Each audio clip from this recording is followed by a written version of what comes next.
Hi, 5th grade. Mrs. Pecora here, back to read another chapter or pages of Roald Dahl's book, The Witches. So the last time we read, the little boy, our hero of the story, had been turned into a mouse. Uh-oh. So let's see what happens and if he turns back into a little boy.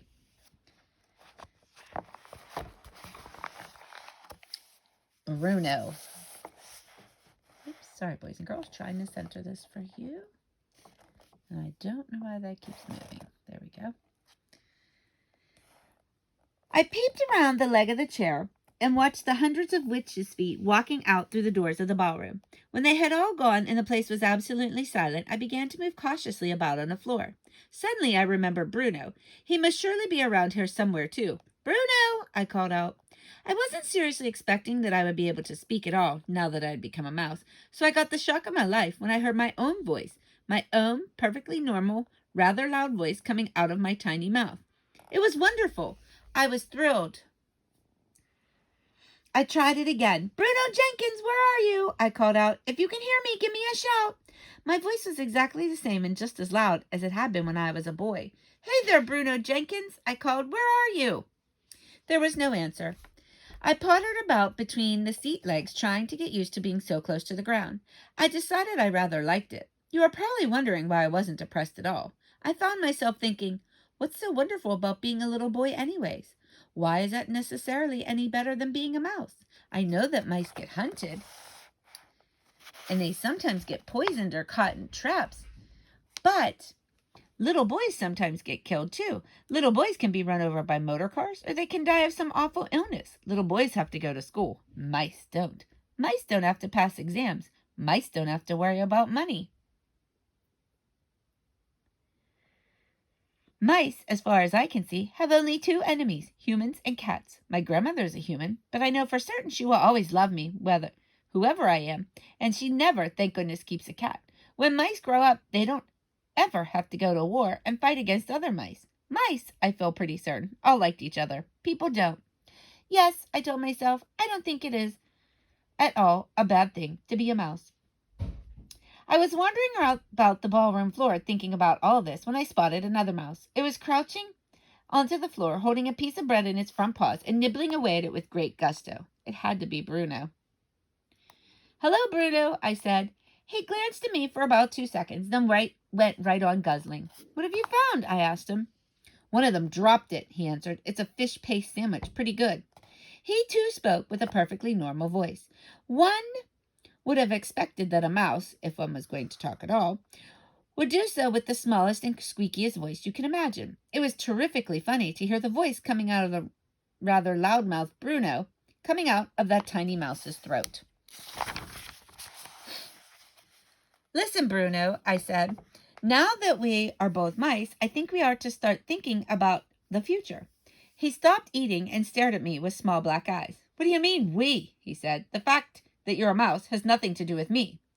But you're a mouse too, Bruno. Don't be a fool, he said. I am not a mouse. I'm afraid you are, Bruno. I most certainly am not, he shouted. Why are you insulting me? I haven't been rude to you. Why do you call me a mouse? Don't you know what's happened to you? I said. What on earth are you talking about? Bruno said. I have to inform you, I said, that not very long ago the witches turned you into a mouse. Then they did it to me. You're lying, he cried. I'm not a mouse. If you hadn't been so busy guzzling that sandwich, I said, you would have noticed your hairy paws. Take a look at them. Bruno looked down at his paws.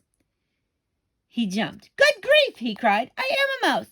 You wait till my father hears about this. He may think it's an improvement, I said. I don't want to be a mouse, Bruno shouted, jumping up and down. I refuse to be a mouse. I'm Bruno Jenkins.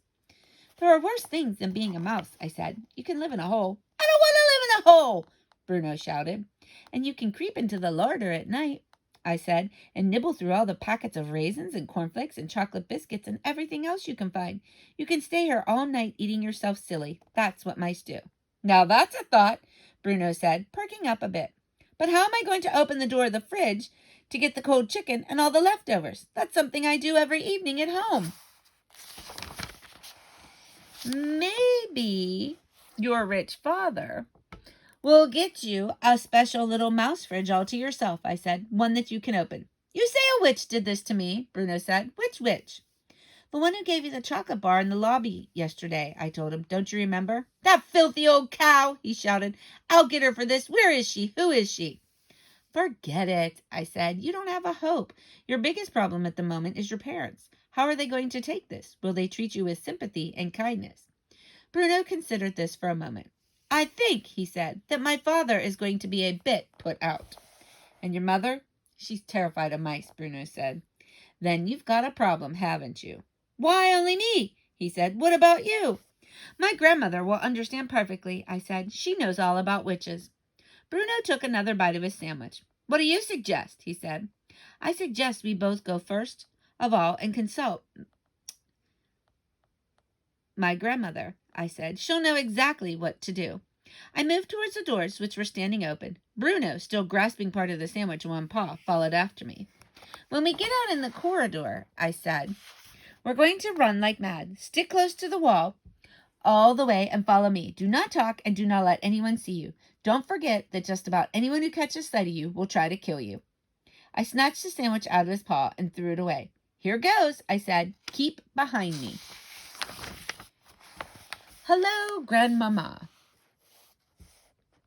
As soon as I was out of the ballroom, I took off like a flash. I streaked down the corridor, went through the lounge and the reading room and the library and the drawing room and came to the stairs. Up the stairs I went, jumping quite easily from one to the other, keeping well against the wall all the time. Are you with me, Bruno? I whispered. Right here, he said.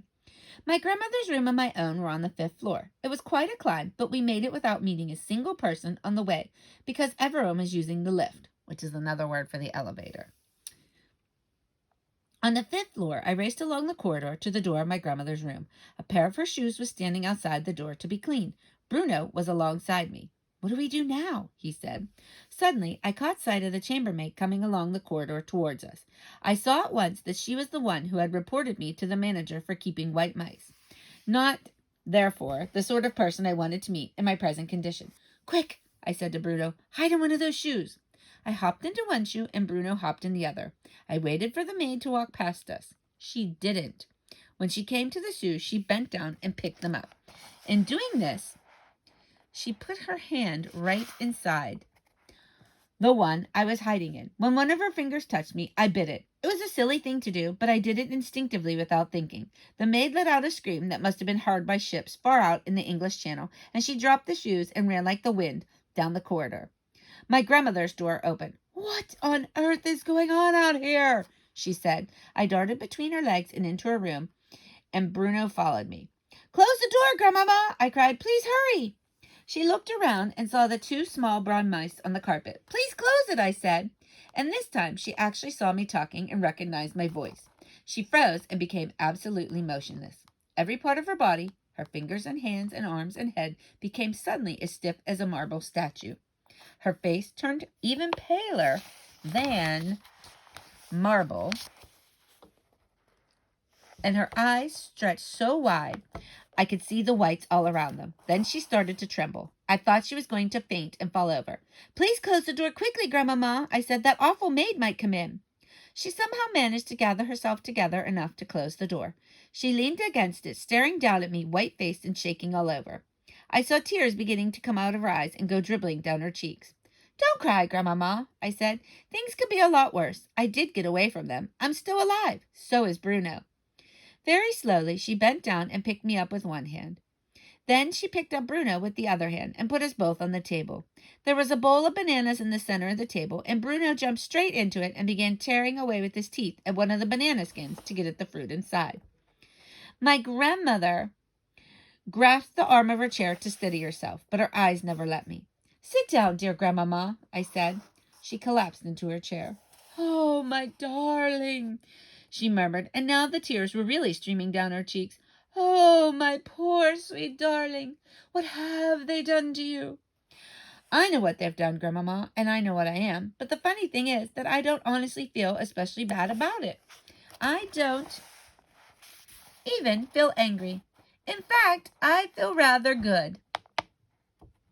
I know I'm not a boy any longer, and I will never be again, but I'll be quite all right as long as there's always you to look after me.